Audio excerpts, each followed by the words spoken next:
दोस्तों नमस्कार। कुछ लोग अपने अज्ञान में इतने लिप्त हो चुके हैं कि उनको कितना भी समझा लिया जाए वो मानने को ही तैयार नहीं है।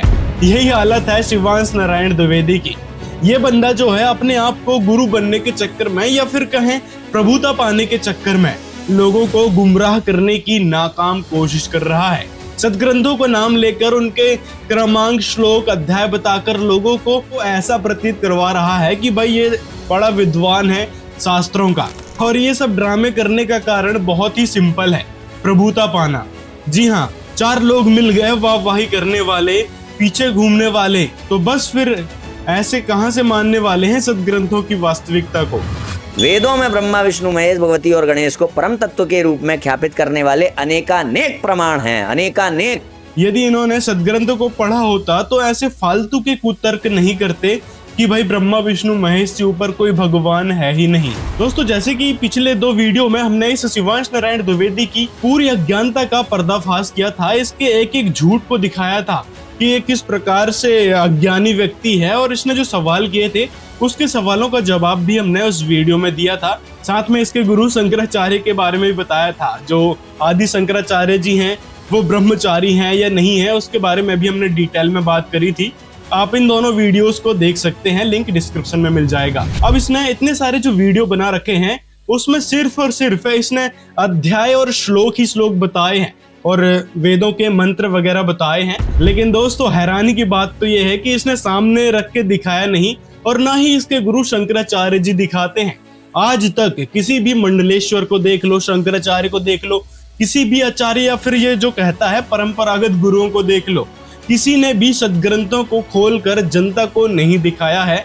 और ये काम सिर्फ संत रामपाल जी महाराज करने लग रहे हैं कि जनता को उंगली रखकर पढ़ा रहे हैं कि हमारे पवित्र सदग्रंथों में ये लिखा है। शंकराचार्य जी भी बस ऐसे ही श्लोक बता देते हैं कि वहां ये लिखा है, दिखाते नहीं है। और इसी प्रकार की नौटंकी इसने इन सारे वीडियोस में करी है। और इसके पीछे का कारण क्या था कि अपने आप को शास्त्रों का विद्वान दिखा दूं। वेशभूषा तो वैसे ही बना रखी है, क्योंकि आपको पता है कि हिंदू धर्म के श्रद्धालु जो है एक विशेष प्रकार के वेशभूषा से बहुत ही आकर्षित होते हैं कि हाँ भाई ये बड़ा ही विद्वान पड़ा होगा, माथे में तिलक लगा रखा है और भगवा कपड़े पहन रखा है। तो सदग्रंथ के श्लोक अध्याय बता रहा है वो सही ही होंगे, इस प्रकार लोग मान बैठते हैं। ऋग्वेद 10:151 श्रद्धा सूक्त, ऋग्वेद 10:127 1 से 8 रात्रि सूक्त, श्वेता शतरोपनिषद 4.10 सब पढ़ो। लेकिन दोस्तों यही आपकी सबसे बड़ी भूल है, क्योंकि दोस्तों इसने जितने भी प्रमाण आपको बताए हैं कि यहाँ पे ब्रह्मा के बारे में लिखा, यहाँ विष्णु जी के बारे में, यहाँ शिव जी, गणेश जी, दुर्गा जी, इनके बारे में लिखा, ये बताया है, यहाँ सर्वश्रेष्ठ भगवान उनको बताने की कोशिश करी है। लेकिन हम आपको दिखाएंगे कि देवी भागवत महापुराण में, शिव पुराण में और गीता जी में, वेदों में, इन सभी सदग्रंथों में किसी और परमात्मा के बारे में जिक्र है जो ब्रह्मा विष्णु महेश दुर्गा जी गणेश जी इनसे भिन्न है। और पंचदेव की भक्ति क्या होती है, इनकी साधना क्या है, उसके बारे में भी इस वीडियो में जानने को मिलेगा। पुराण क्या होते हैं पहले तो ये समझिए। पुराणों में जो ज्ञान है वो ऋषि विशेष का अपना ज्ञान। जैसे कि ब्रह्म पुराण है तो वहां पे ब्रह्मा जी को सर्वे सर्वा बताया गया है, यानी सुप्रीम गॉड बताने की कोशिश करी है। ऐसे विष्णु पुराण में, भागवतम पुराण में, तो यहाँ पर विष्णु जी और कृष्ण जी को भी सर्वे सर्वा बताने की कोशिश करी है। और वेदों के पारायण कौन है? श्रीमद् भागवत के अनुसार विष्णु भगवान। कहीं कहीं पर ऐसा हो जाता है भक्ति रस की प्रधानता से भाई विष्णु ही है, सब कुछ विष्णु ही है, ये सब बातें गलत है। इस पर भी बात करेंगे। देवी पुराण में देवी दुर्गा जी को, जो शक्ति है वही परमात्मा है और जो परमात्मा है वही शक्ति है। शिव पुराण में शंकर जी को, शिव महापुराण में लिखा है शिव से भिन्न और कोई ईश्वर नहीं है। गणेश जी के पुराण में गणेश जी को। इस प्रकार से जितने भी पुराण हुए हैं सभी में ऋषियों ने अपने जो आराध्य हैं, जैसे ब्रह्मा विष्णु महेश दुर्गा जी गणेश जी, जिनकी भी वो भक्ति करते थे, उनको सर्वश्रेष्ठ बताने की कोशिश करी है। और उपनिषद के बारे में ये ढेर भर प्रमाण दिखाता है। और जहाँ भी वेदों की बात आती है, इससे पूछा जाए तो 2-4 श्लोक बता के और ये सीधे उपनिषद पे आ जाता है। यजुर्वेद 16वां अध्याय 2रा मंत्र पढ़िए, यजुर्वेद 16वां अध्याय 41वां मंत्र पढ़िए, हो गया। क्या लिखा है? उपनिषद पढ़ लीजिए 3रा अध्याय। नहीं, क्या लिखा है वेदों में बताइए, उपनिषद का नाम मत लीजिए, वेदों में बताइए आप। अब सुनिए उपनिषदों के बारे में संत रामपाल जी क्या बताते हैं। अब साथ में एक कंसेप्ट और क्लियर करना पड़ेगा कि कौन से सदग्रंथ हैं जिनको हम प्रमाणिक माने। जैसे उपनिषद है, कोई कठोपनिषद है, कोई मांडुक्य उपनिषद है। ये मांडुक्य नाम का एक ऋषि था, उसने जैसा वेदों को समझा और जो अपना भक्ति विधि अपनाई और उससे जो उसको अनुभव हुआ, उसने अपना अनुभव लिख दिया। वो उस मांडुक्य ऋषि का अपना अनुभव है। उस उपनिषद में जितना भी ज्ञान वेद और गीता से मिलता है तो वो वेद और गीता का है, बाकी का उस मांडुक्य के अपने घर का है, वो हमें मान्य नहीं है, जो वेद विरुद्ध है। ऐसे ही अन्य उपनिषद समझे आप, तो ये ऋषि कृत है और ये वेद और गीता ये परमात्मा कृत है, प्रभु कृत है। तो दोस्तों इससे स्पष्ट होता है कि गीता, वेद, पुराण ये शास्त्र ही हमारे भक्ति मार्ग के लिए सहयोगी हैं। इसमें जो बातें लिखी गई हैं उनको हमें सिरोधार्य मानना पड़ेगा। अभी उपनिषद का रट्टा लगाया बैठा है तो वो बात अलग है, क्योंकि इसने उपनिषद को ही सर्वश्रेष्ठ मान बैठा था। दोस्तों सबसे बड़ी बात तो ये है कि इसने एक संत रामपाल जी के ज्ञान पर कुछ भी रिसर्च नहीं करी कि संत रामपाल जी क्या बताते हैं, कौन से सदग्रंथ दिखाते हैं, क्या ज्ञान उनका है। इस चीज की इसने कोई भी रिसर्च नहीं करी और लोगों से सुनी सुनाई जानकारी के आधार पर वीडियोस बनाने लगा। मतलब हद होती है बेवकूफी की। जब आप किसी के बारे में कहने लग रहे हो कि ये मिथ्या प्रचार कर रहे हैं, तो उनका पहले रिसर्च करी जाती है कि सही में वो क्या कह रहे हैं, उनके सत्संगों में क्या बताया गया है। जब कोई भी पॉइंट डिबंक करने के लिए इसको नहीं मिला तो लग गए ये फालतू के लॉजिक देने। अरे भाई, सदग्रंथ सर्वमाननीय होते हैं, जिसे आप और हिंदू धर्म के श्रद्धालु स्वीकार करते हैं, उन्हीं में से तो प्रमाण दिखाया जाएगा ना। अलग से कौन से सदग्रंथ ले आए और अलग से सदग्रंथ लाके आपको दिखाने लगे तो कौन से मान जाओगे आप। इसीलिए संत रामपाल जी महाराज ने वही सदग्रंथ दिखाए हैं जो हिंदू धर्म के श्रद्धालुओं के लिए सर्वमाननीय हैं, और उन्हीं सदग्रंथों को दिखाना पड़ेगा, तभी तो वो मानेंगे कि हाँ सच्चाई ये थी और हमारे शंकराचार्य आचार्य इस प्रकार से हमको अज्ञानता में लपेटते हुए आए हैं और ब्रह्मा विष्णु महेश को ही ये लोग सर्वे सर्वा बताते थे। इनके द्वारा जो प्रमाण दिए जाएंगे अगर देवी भागवत के, तो उसमें पृष्ठ संख्या मिली होगी, श्लोक संख्या नहीं लिखी होगी। यहाँ तक कि रामपाल दास का भी कोई वीडियो होगा और उसमें देवी भागवत इत्यादि की बात हो रही होगी तो उसमें वो पृष्ठ संख्या बोलेगा। तो ये एक बड़ी सोचने वाली बात है। यदि ये प्रामाणिक तथ्यों की बात कर रहे हैं तो ये पृष्ठ संख्या पे बात क्यों कर रहे हैं भाई? हम समझ सकते हैं आपकी बौखलाहट को। जब बोलने का कुछ नहीं होता है तो इसी तरह के कुतर्क निकलते हैं। हाँ, आगे आपको दिखाएंगे श्रीमद् देवी भागवत महापुराण श्लोक और अर्थ वाली। वेदों में ब्रह्मा विष्णु महेश भगवती और गणेश को परम तत्व के रूप में ख्यापित करने वाले अनेकानेक प्रमाण हैं। अनेकानेक वेदों में प्रमाण है। कबीर जी का कोई और भगवान है। पंचदेव यानी जो 5 देवता हैं वो कोई परमेश्वर नहीं है। इनकी भक्ति साधना करने के लिए परमात्मा ने कहा है, यानी इनको इष्ट मानकर नहीं पूजना है, इनकी साधना करनी है, इनके मंत्रों का जाप करना है।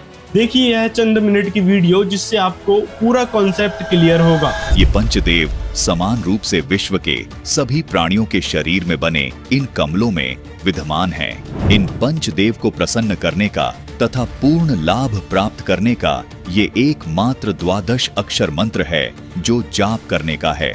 संत रामपाल जी महाराज इस 12 अक्षर मंत्र का जाप दिन में कम से कम 108 बार अपने शिष्यों को जपने का निर्देश देते हैं, जो विश्व में केवल एकमात्र संत रामपाल जी महाराज ही दे रहे हैं। संपूर्ण विश्व के प्राणी इस 12 अक्षर मंत्र की जब साधना करेंगे तो चारों ओर खुशहाली और भाईचारा कायम होगा। पूरा विश्व एक हो जाएगा और आदि सनातन धर्म पूरे विश्व में प्रतिष्ठित हो जाएगा। सभी मानवों के जीवन से दुख हमेशा हमेशा के लिए खत्म हो जाएगा, क्योंकि इस 12 अक्षर मंत्र में इन पंचदेवों की शक्ति सामूहिक रूप से कार्य करती है। संत रामपाल जी महाराज के अथक प्रयासों से ये शास्त्र प्रमाणित ज्ञान तेजी से विश्व में फैल रहा है।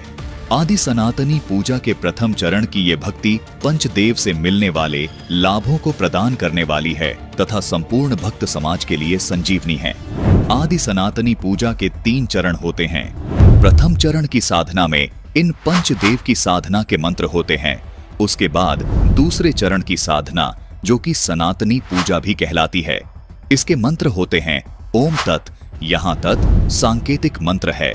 उसके बाद तीसरे चरण की साधना आदि सनातनी पूजा कहलाती है। इसके मंत्र होते हैं ओम तत्सत यहाँ तत् और सत सांकेतिक हैं। भक्ति साधना के इन 3 चरणों को आप इस प्रकार समझें, जैसे प्रथम चरण की साधना जो कि पंचदेव पूजा है, उसको आप प्राथमिक शिक्षा जाने अर्थात 5वीं कक्षा तक की पढ़ाई जाने, जिसके पढ़ने से आपको आपके जीवन में केवल आंशिक लाभ प्राप्त होते हैं। लेकिन प्रथम चरण की ये साधना भक्ति मार्ग में बेहद महत्वपूर्ण है। जिस प्रकार 5वीं कक्षा तक की पढ़ाई पूरी किए बिना 10वीं 12वीं तक की पढ़ाई नहीं की जा सकती, इसी प्रकार प्रथम चरण की ये पंचदेव साधना किए बिना दूसरे व तीसरे चरण की साधना नहीं की जा सकती। तो दोस्तों ये था पंचदेव की साधना का मंत्र, मतलब पंचदेव की साधना किस प्रकार करनी चाहिए, ब्रह्मा विष्णु महेश दुर्गा जी गणेश जी इनकी भक्ति कैसे करना चाहिए। तो ये साधना है इन पंचदेवों की, ये कोई परमेश्वर नहीं है, ना ही किसी भी सदग्रंथ में इनकी भक्ति का कोई जिक्र है, लेकिन वास्तव में वो परमात्मा अलग हैं, जो तीनों लोकों में सबका धारण पोषण करता है। उसके बारे में पवित्र वेदों में लिखा है, जो निराकार नहीं वह साकार है। तो व्यवहारिक भेद से वो कह रहे हैं, अगर व्यवहारिक भेद कोई मानो कि ब्रह्म अलग है और क्या कहते हैं वो जो क्षर पुरुष अक्षर पुरुष अलग है, तो उन्होंने जिस परमेश्वर की वहां बात की है कि परमेश्वर इन दोनों से अलग है, वो कौन है? भगवान श्री कृष्ण स्वयं। वो कह रहे हैं कि वो मेरा उपासक है, मेरा स्वामी, मैं उपास्य हूँ, वो जो है अल्प शक्ति है, मैं सर्वशक्तिमान हूँ। अब यहाँ गीता जी अध्याय नंबर 15 के श्लोक 16 में लिखा है कि इस संसार में सरपुरुष और अक्षर पुरुष ये 2 प्रकार के पुरुष हैं, प्रभु हैं, और इनके लोकों में ये स्वयं भी नाशवान और इनके अंतर्गत जितने प्राणी हैं उनके वो भी नाशवान, लेकिन जीव आत्मा किसी की नहीं मरती। उसके तुरंत बाद 70वें श्लोक में स्पष्ट किया है कि उत्तम पुरुष है तू अन्य परमात्मा इति उदाहरते, यह लोक धर्म अविश्य विभर्ति अवैश्वर है। वो उत्तम पुरुष तो कोई और है, वो परम अक्षर ब्रह्म है। वो इन ऊपर वाले 16वें श्लोक में वर्णित 15वें अध्याय के 16वें श्लोक में जो 2 पुरुष सरपुरुष और अक्षर पुरुष है उनसे न्यारा है, और वो ही तीनों लोकों में प्रवेश करके सबका धारण पोषण करता है। वो मूल रूपी परमात्मा है, जड़ है, जिससे सारे पेड़ को आहार प्राप्त होता है, और वो वास्तव में अविनाशी परमात्मा। अब गीता जी अध्याय नंबर 15 के श्लोक नंबर 18 में गीता ज्ञानदाता कहता है कि मुझे, क्योंकि मेरे अंतर्गत 21 ब्रह्मांड है, इसके अंतर्गत ब्रह्म के काल के सरपुरुष के, ये कहता है कि मुझे तो लोक वेद के आधार से पुरुषोत्तम कहते मान रखा हूँ, क्योंकि मेरे अंतर्गत जितने प्राणी हैं उनसे मैं उत्तम हूँ, उनसे तगड़ा हूँ, उनका कंट्रोलर हूँ। इसलिए लोक वेद मानी दंत कथा सुने सुनाए ज्ञान से, यानी इस भ्रमित ज्ञान से मुझे पुरुषोत्तम मानते हैं। शास्त्रों को ना नकारते हुए कैसे अपने इष्ट के प्रति भक्ति करें, कैसे उसमें अनन्यता का भाव देखें। तो हे ब्रह्मा विष्णु महेश भगवती और गणेश, मैं आप सबकी भक्ति इस रूप में करना चाहता हूँ, राम रूप में करना चाहता हूँ। मुझे आप सभी की भक्ति राम रूप में देने की कृपा करें, और मस्त होकर के आप जो है भगवान की भक्ति करिए। क्या दिक्कत है? भगवान के सभी रूपों को भगवान माना और राम में आह्वान कर लिया उन सबका श्री राम के अंदर, और राम रूप में भक्ति करो। इसने जितनी भी ये सारी बातें अभी बोली है, ये सारी की सारी मन घड़ंत है, जिसका ना ही किसी वेदों में, गीता में, पुराण में कहीं भी कोई जिक्र नहीं है। लेकिन ये शिवांश नारायण द्विवेदी जैसे अज्ञानी लोग यही नहीं समझ पा रहे हैं कि हम बोलने क्या लग रहे हैं, लोगों को बताने क्या लग रहे हैं, और वास्तव में शास्त्रों में लिखा क्या है। जबकि ये देखिए देवी भागवत महापुराण के 3 सेकंड के अध्याय 5 और श्लोक 4 में देखिए, यहाँ पे ब्रह्मा विष्णु शिव जी को जो सृष्टि रचनहार बताते हैं उनको अज्ञानी बताया गया है। ब्रह्मा विष्णु और शंकर ने अखिल जगत की रचना की है। ऐसा जो लोग अन्यथा बोलते हैं वे कुछ भी नहीं जानते। यही है 3 सेकंड अध्याय 5 में। यहाँ नीचे कहा है, हे अंबिके यदि आप सदा दया युक्त हो। अब इसके ही नीचे देखिए, इसने जो कहा था ना, भगवान माया के गुणों से रहित हैं, अनंत हैं, सृष्टि स्थिति तथा प्रलय के लिए रजोगुण, सतोगुण एवं तमोगुण, माया के 3 गुण उनकी इच्छा से उनके द्वारा स्वीकार किए गए हैं, इच्छा से। अब इसके इसी पॉइंट को देवी भागवत महापुराण में डिबंक किया है उसी अध्याय में। नीचे देखिए क्या लिखा है। यहाँ कहा है कि हे अंबिके यदि आप सदा दयालु चित्त वाली ना होती, यानी यहाँ शिव जी कह रहे हैं कि मैं तमोगुण युक्त है और ब्रह्मा रजोगुण संपन्न है और विष्णु सत्वगुण युक्त कैसे बनते। तो इससे भी स्पष्ट होता है तो ये ब्रह्मा विष्णु महेश को जो गुण दिए गए हैं वो देवी दुर्गा जी ने ही दिए हैं, क्योंकि ये उनकी संतानें हैं। आगे कहा है कि इस ब्रह्मांड की सृष्टि स्थिति और संहार करने में आपके तीनों गुण सत्य रज तम ही सर्वदा समर्थ हैं, फिर भी आपने हम ब्रह्मा विष्णु और शिव को क्रमशः इन तीनों कार्यों को संपन्न करने के लिए तीनों लोकों के कारण रूप में उत्पन्न किया है।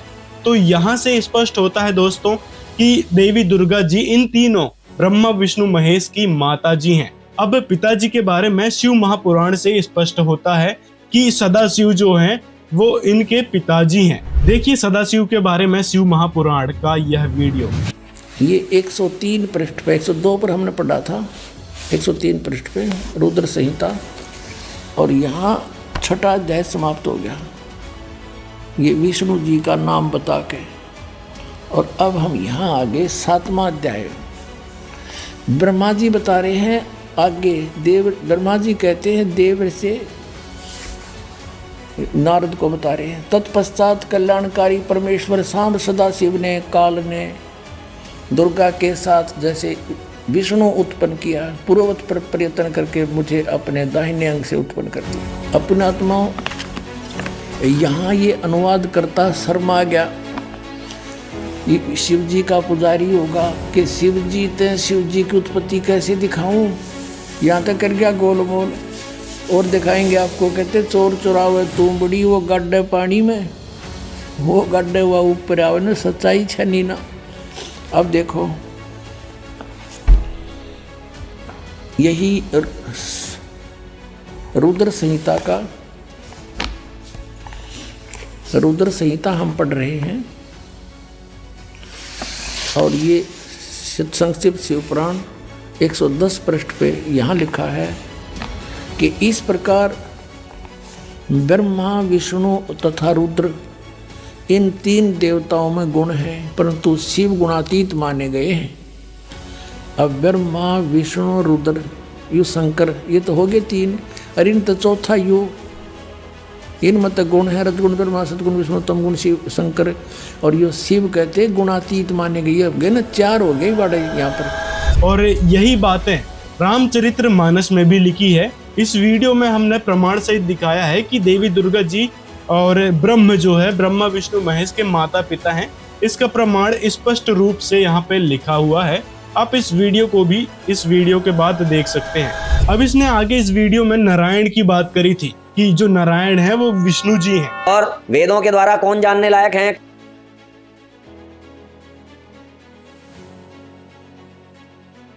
कौन जाने जाते हैं परम तत्व के रूप में? विष्णु, जिनकी भक्ति कबीरदास जी ने की थी। इसको नारायण की परिभाषा तक नहीं पता कि वास्तव में नारायण का मतलब होता क्या है और वह नारायण है कौन। तो पहले तो ये समझो कि नारायण का क्या मतलब होता है। ये नारायण की जो परिभाषा है, ये उपमा कबीर परमेश्वर सत्य पुरुष के ऊपर है, लेकिन हम अन्य को भी फिर नारायण कहने लगे। जैसे भगवान विष्णु शेष नाग पर लेट गए समुद्र में, तो उसको नारायण कहने लगे। ये भी नारायण है, लेकिन वास्तव में एक ही है नारायण, तो कबीर भगवान सतपुरुष है। तो ये होता है नारायण का असली मतलब। अब आगे इसने वासुदेव का भी जिक्र किया था। वासुदेव को विष्णु जी से जोड़ दिया। विकार रहित शुद्ध अविनाशी परमात्मा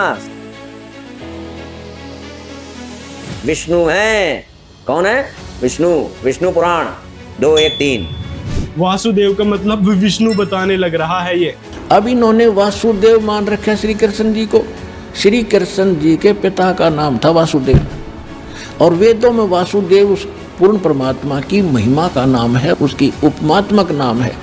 वासुदेव उसको कहते हैं जिस भगवान की सबके ऊपर वास हो, सबके ऊपर कंट्रोल हो, ओवरऑल कंट्रोलर, सबका मालिक, वो कुल का मालिक, जिसने अक्षर पुरुष और उसके लोकों को उत्पन्न किया, शर पुरुष और इसके लोकों को उत्पन्न करके इनको दिए, और उसके अतिरिक्त भी असंख्य लोक हैं, उन सब का मालिक है, वो है वासुदेव।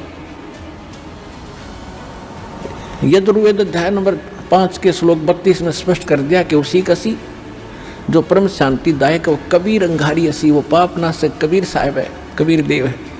और बमभारी बंधनों का शत्रु बंदी छोड़ वही है। और वो रित धामा सतलोक में रहता है।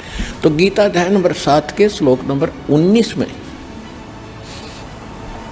गीता ज्ञानदाता कहता है कि ये बताने वाला कि वासुदेव सर्वमिति सहमात्मा सुदुर्लभ है।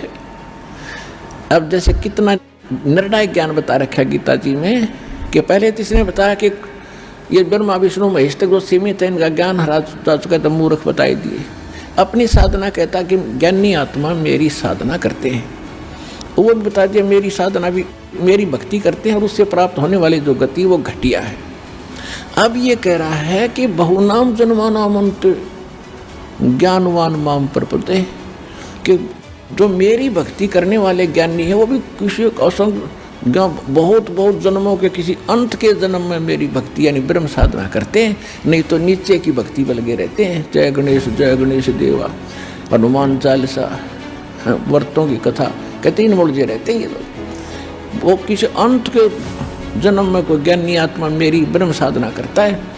और फिर बताया कि वासुदेव की उसको अक्षर ब्रह्म की साधना बताने वाला, उसकी भक्ति बताने वाला महात्मा तो बड़ी मुश्किल से मिलेगा। और ये दास है वो आज इस विश्व में उस वासुदेव की साधना बताने वाला। अब इसने एक बात और कहा था जहाँ पे वेदों में गणपति आया था। वेदों में प्रमाण है कबीर साहब के भगवान गणेश हैं। ऋग्वेद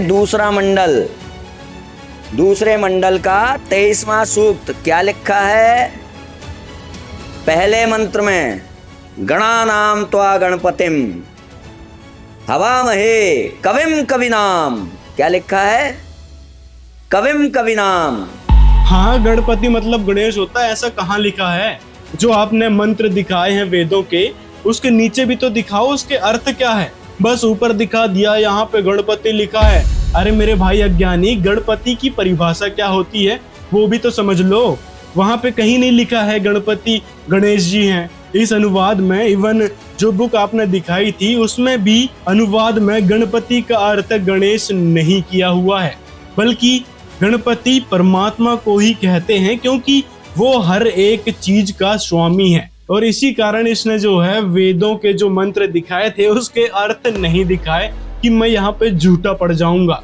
बस ऐसे ही दोस्तों ये लोगों को बेवकूफ बनाते रहता है। अब देवी दुर्गा जी और परब्रह्म के बारे में इसने एक बात कही थी, देवी और परब्रह्म एक है। आपने क्या कहा? देवी परब्रह्म नहीं है, वो ब्रह्म की पत्नी है, मगर देवी और परब्रह्म एक है। देवी में और उसमें किंचित मात्र भी वेद नहीं है। कहाँ? देवी भागवत 3रा स्कंद 6वां अध्याय 2रा श्लोक। 3-6-2 तो बता दिया। अब 3-6-3 मतलब जो आगे का श्लोक है वो कौन बताएगा? इसमें दुर्गा जी कह रही हैं, देवी बोली कि मैं और परब्रह्म सदा एक ही हैं, कोई भेद नहीं है, क्योंकि वे जो हैं वही मैं हूँ और जो मैं हूँ वही वे हैं। बुद्धि भ्रम से ही हम दोनों में भेद दिखाई पड़ते हैं। अब आगे 3रा श्लोक देखिए। 3रे में कहा है कि इसलिए हम दोनों में विद्यमान सूक्ष्म अंतर को जो बुद्धिमान जानता है वह संसार के बंधन से छूटकर सदा के लिए मुक्त हो जाता है, इसमें कोई संदेह नहीं है। और आगे नीचे देखिए, इसमें कहा है कि ब्रह्म अद्वितीय एक नित्य एवं सनातन है। केवल सृष्टि रचना के समय वह पुनः द्वैत भाव को प्राप्त होता है। यानी इससे भी स्पष्ट होता है दोस्तों कि ये इनके शंकराचार्य जो हैं ना ही बुद्धिमान हैं, जो एक श्लोक पकड़ लिया, आगे क्या लिखा वो दिखाया नहीं। इसमें दुर्गा जी ने कहा है कि जो इस सूक्ष्म अंतर को जो बुद्धिमान जानता है वह इस संसार के बंधन से छूट जाता है और सदा के लिए मुक्त हो जाता है। यानी जो ब्रह्म और दुर्गा जी के बीच में जो संबंध बता देता है, जिसके बारे में पवित्र गीता जी में भी लिखा है कि जो देवी दुर्गा है वो गर्भ धारण करने का स्थान है। यहाँ पे क्या बताते हैं? अध्याय 14 श्लोक नंबर 3 हम ले रहे हैं।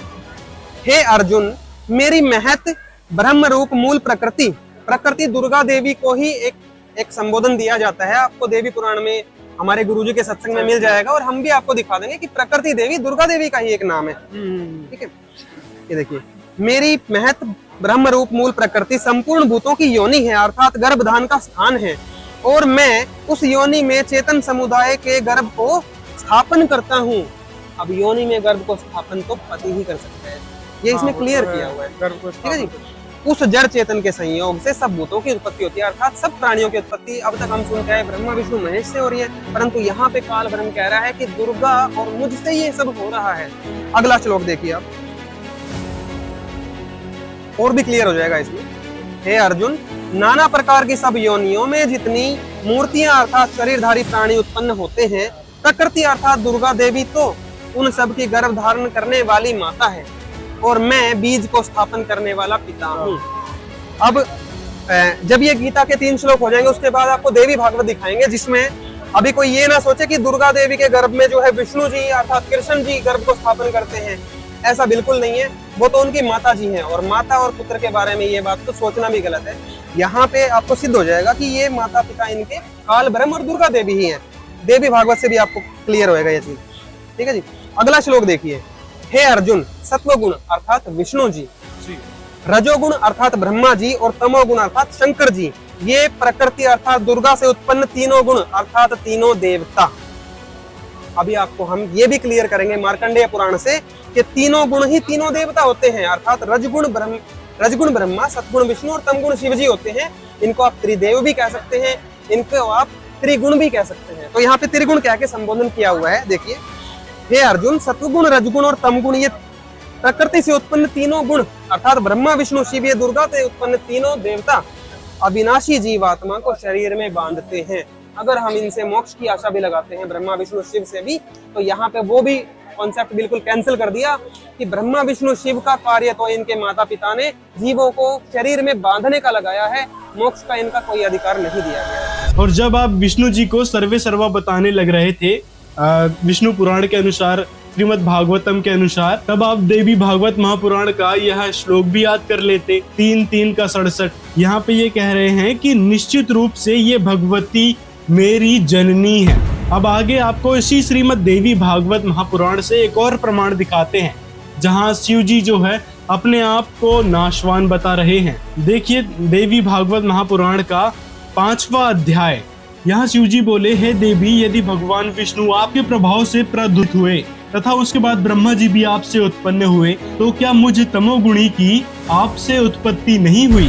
तो इन दोनों श्लोक से पता चलता है कि विष्णु जी और शिव जी की माता जी दुर्गा है। अब देवी भागवत महापुराण के 3:4-40 से भी एक बात और स्पष्ट होती है। देखिए इसमें क्या लिखा हुआ है। यहाँ पे 3:4-40 में कहा है कि जगत में ऐसी प्रसिद्धि है कि ब्रह्मा सृष्टि करते हैं, विष्णु पालन करते हैं और शिव जो है रुद्र संहार करते हैं। किंतु हे देवी, क्या यह बात सत्य है?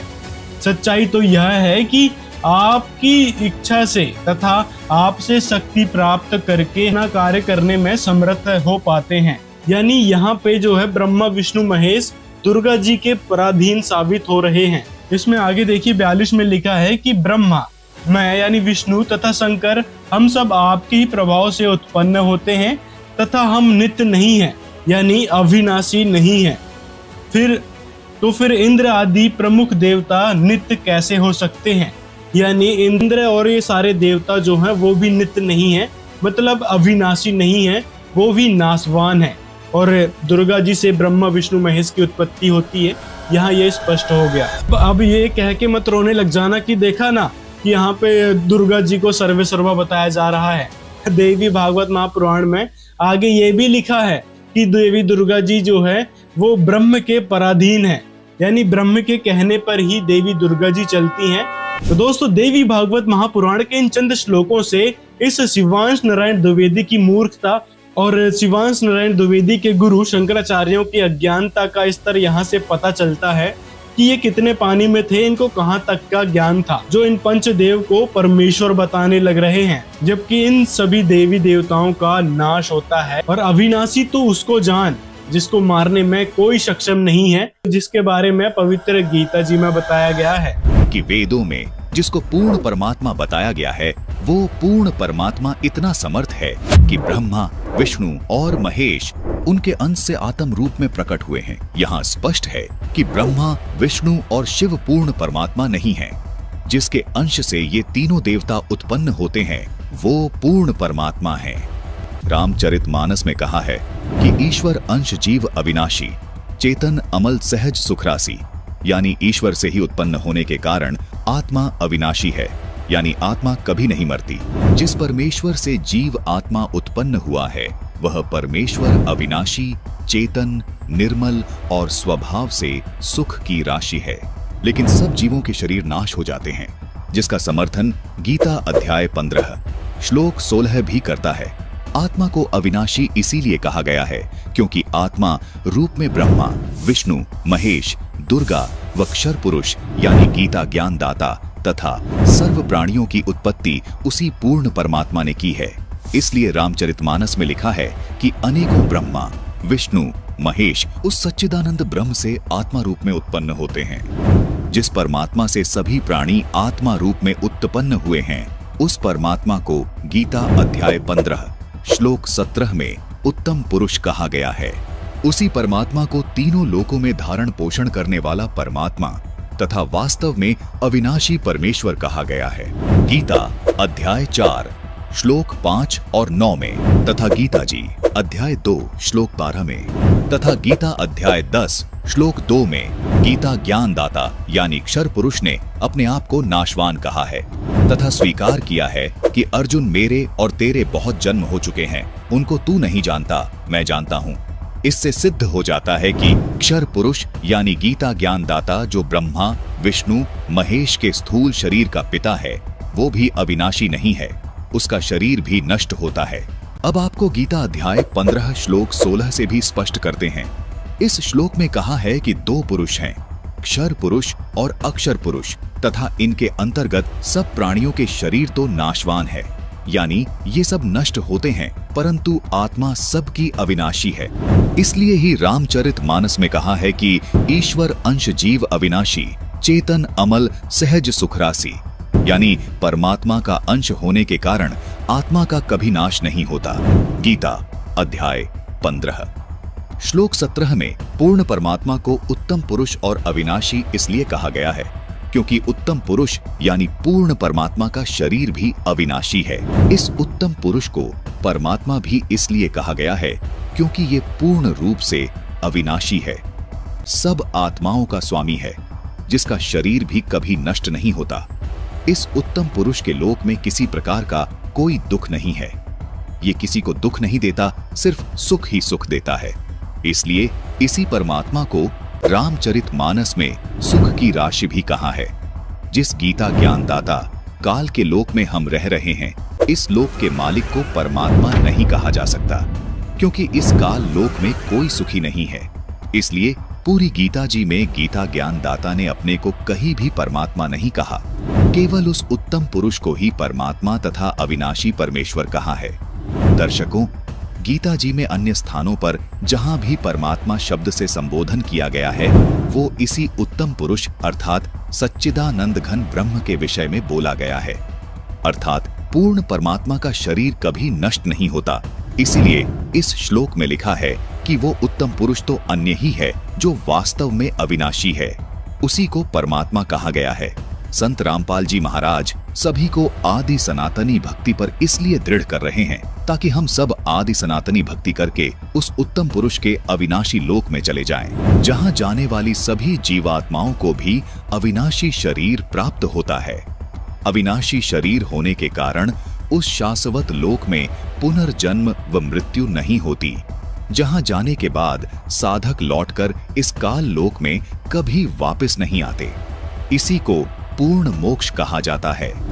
गीता अध्याय 18 श्लोक 62 में गीता ज्ञानदाता इसी अविनाशी लोक की बात कर रहा है।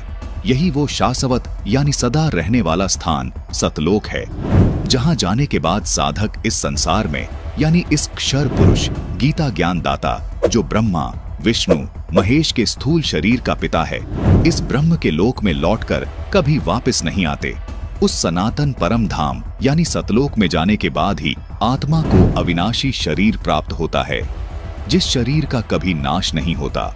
उस परम धाम यानी सतलोक में वृद्ध अवस्था नहीं होती, वहां शरीर सदा ही युवा रहता है, किसी के शरीर की मृत्यु नहीं होती, वहां आत्मा को हमेशा के लिए अमर शरीर प्राप्त होता है। इसी को पूर्ण मोक्ष कहते हैं। क्योंकि गीता ज्ञानदाता ने गीता अध्याय 18 के श्लोक 62 में कहा है कि हे अर्जुन, तू सर्व भाव से उस परमात्मा की शरण में जा, उस परमात्मा की कृपा से तू परम शांति और सनातन परम धाम को प्राप्त होगा। फिर गीता अध्याय 15 के श्लोक 4 में कहा है कि तत्वदर्शी संत से तत्व ज्ञान प्राप्त करने के पश्चात परमेश्वर के उस परम पद की खोज करनी चाहिए, जहां जाने के बाद साधक लौटकर संसार में कभी वापस नहीं आते, अर्थात उनका पूर्ण मोक्ष हो जाता है। दर्शकों, वो सनातन परम धाम यही सतलोक है, जिसको संत रामपाल जी महाराज ने सृष्टि रचना नामक वीडियो में बहुत ही विस्तार से समझाया है। अब शिव महापुराण आपको दिखाते हैं, श्लोक और अर्थ वाली ही है ये भी। इसमें देखिए क्या लिखा है। इसके अध्याय 6 के श्लोक 24 में देखिए, यहाँ जिस परब्रह्म के विषय में ज्ञान और अज्ञानता से पूर्ण युक्तियों द्वारा इस प्रकार ऊपर विकल्प किए गए, उसने कुछ काल के बाद सृष्टि का समय आने पर द्वितीय होने की इच्छा प्रकट की। तब उस निराकार परमात्मा ने अपनी लीला शक्ति से अपने लिए मूर्ति यानी आकार की कल्पना की। अब नीचे देखिए आगे क्या लिखा है इसमें, जो मूर्ति रहित परब्रह्म है उसी की मूर्ति भगवान सदाशिव है। उस समय एकाकी रहकर स्वेच्छानुसार विहार करने वाले उन सदाशिव ने अपने विग्रह से स्वयं ही एक अभिभूता शक्ति की सृष्टि की, जो उनके लिए श्रीअंग से अलग होने वाली नहीं थी। उस पराशक्ति को प्रधान, प्रकृति, गुणवती, माया, बुद्धि तत्व की जननी तथा विकार रहित बताया है। अब इसी का अगला पेज देखिए, यही है अध्याय 6 रुद्र संहिता खंड सृष्टि खंड में। यहाँ पे कहा गया है, श्लोक 21 में कहा गया है कि वह शक्ति अंबिका कही गई है, यानी वही जो प्रकृति दुर्गा है यही अंबिका कही गई है। उसी को प्रकृति सर्वेश्वरी और त्रयोदेव जननी, नित्या और मूल कारण भी कहते हैं। तो दोस्तों, इससे सिद्ध होता है कि जो सदाशिव है वह इन ब्रह्मा विष्णु महेश से अलग है, जो दुर्गा जी का पति भी कहा गया है। यहाँ पे जो त्रिदेव जननी भी बताई जा रही है, मतलब ब्रह्मा विष्णु महेश की माता भी कही जा रही हैं, ये दुर्गा जी ही हैं। अब यहाँ पे सदाशिव द्वारा प्रकट की गई उस शक्ति की 8 भुजाएं हैं, यानी देवी दुर्गा जी हुई, और वह सबकी योनि है, यानी उत्पन्न करने वाली माता है।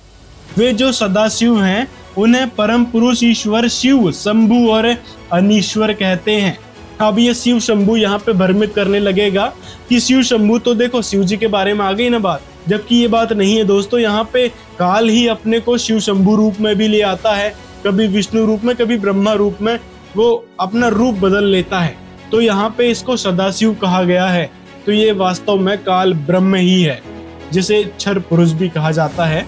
आगे देखिए, इसमें कहा है कि काल रूपी ब्रह्म ने, यहाँ देखो साफ साफ लिखा है ना, उन काल रूपी ब्रह्म ने एक ही समय में शक्ति के साथ शिवलोक नामक क्षेत्र का निर्माण किया था। आगे लिखा है कि ये प्रिया प्रीतम रूप में शक्ति और शिव जो परमानंद स्वरूप है उनके साथ वहां निवास करते थे।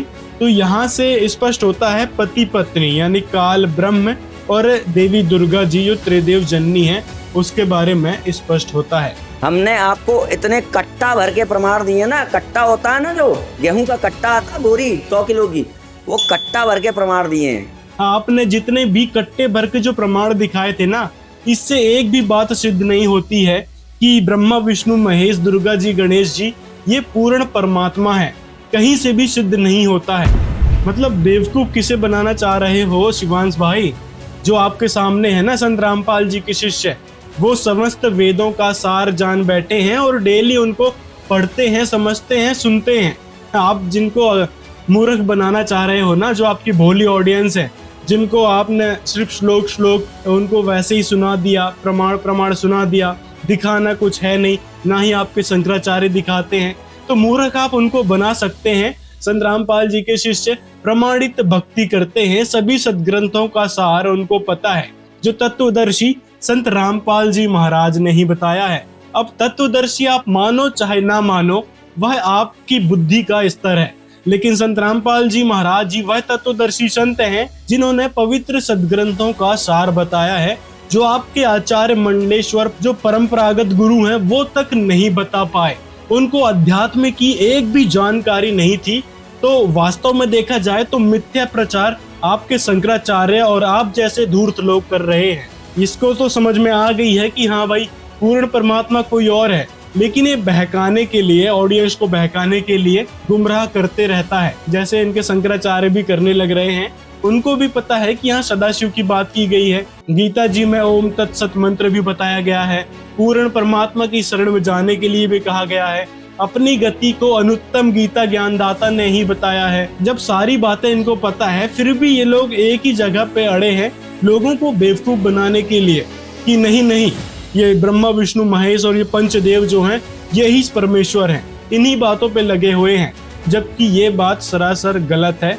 ये हमने सिद्ध कर चुके हैं और अगले वीडियो में और भी सिद्ध करेंगे। और रही बात झूठे प्रमाण दिखाने की, तो संत रामपाल जी कभी झूठे प्रमाण नहीं दिखाते।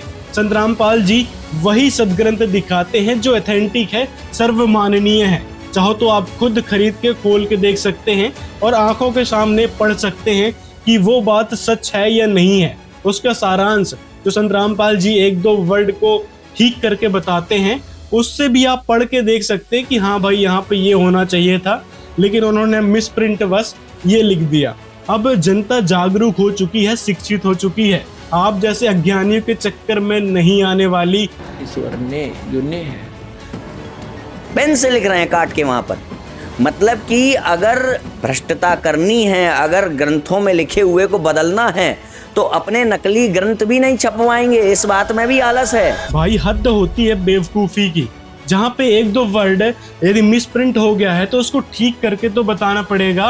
और ये काम होता है गुरुओं को, आप जैसे मंदबुद्धियों के लिए नहीं है। ये गुरु जो है, तत्वदर्शी संत जो है, वो ही सदग्रंथों का सार जान पाता है।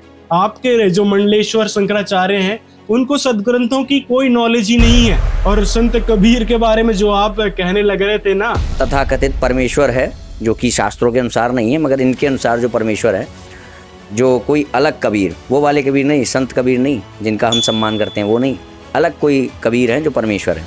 तो इससे भी स्पष्ट होता है कि आपने संत रामपाल जी को समझा ही नहीं कि संत रामपाल जी महाराज किसको परमेश्वर बताते हैं।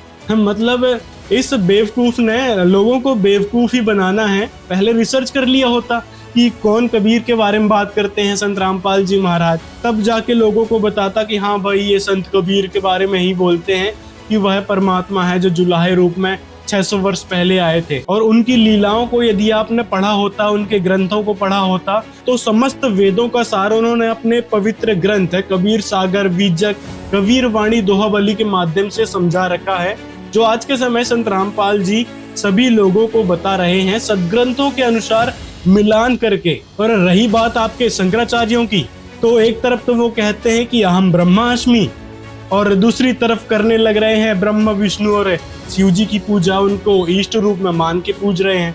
तो अहम ब्रह्मास्मि कहने का क्या मतलब है? यानी मैं ही ब्रह्म हूँ। जीव ही जब ब्रह्म है तो फिर ब्रह्मा विष्णु महेश की या फिर रामचंद्र जी की पूजा करने से, उनके इष्ट रूप में मंत्र जाप करने का क्या मतलब है? यहाँ भी थोड़ा दिमाग लगाया करो। अब ये जैसे शंकराचार्य जी और अन्य जितने भी हिंदू धर्म के गुरुजन हैं, ये श्रीमद् भगवत गीता को शिरोधार्य बताते हैं, अनमोल ग्रंथ बताते हैं, और भगवान श्री कृष्ण जी द्वारा दिया गया एक अनमोल रतन बताते हैं।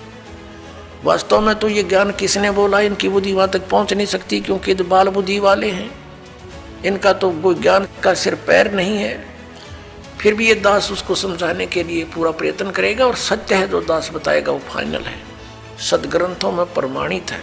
अब ये जाप करते हैं हरे कृष्ण हरे राम, और कई तरह देरा देशाम मिला दे, या ओम नमः शिवाय, और बाकी का आपको बताई दिया कि अयम ब्रह्म, अयम आत्मा ब्रह्म, या आत्मा ही ब्रह्म है। बता फिर क्यों डले डो रहे हो? जब आत्मा ही ब्रह्म है तो बैठो आराम से। तो कुत्ते की आत्मा ही ब्रह्म है, फिर तो सैर सपट्टे करती फिर हवा। अरे हम यहाँ बुरा हाल हुआ पड़ा है, अज्ञान के कारण हम ऐसे आप पर दंत कथा बना बैठे, ना वेद ज्ञान और ना इनके पास कोई अन्य शास्त्र से परिचित, ये अपना दंत कथा बना रखी है। अपने आत्मा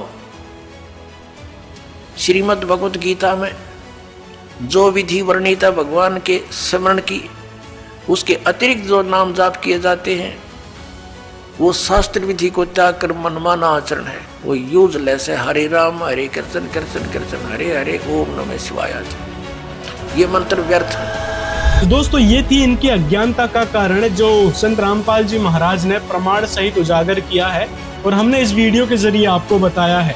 तो दोस्तों मिलते हैं अगले वीडियो में और भी इसकी बातों का खंडन करेंगे, खुलासा करेंगे कि ये किस प्रकार झूठी बातें फैलाता है, मिथ्या प्रचार कर रहा है एक प्रकार से। दोस्तों इस वीडियो को ज्यादा से ज्यादा शेयर करें। मिलते हैं अगले वीडियो में।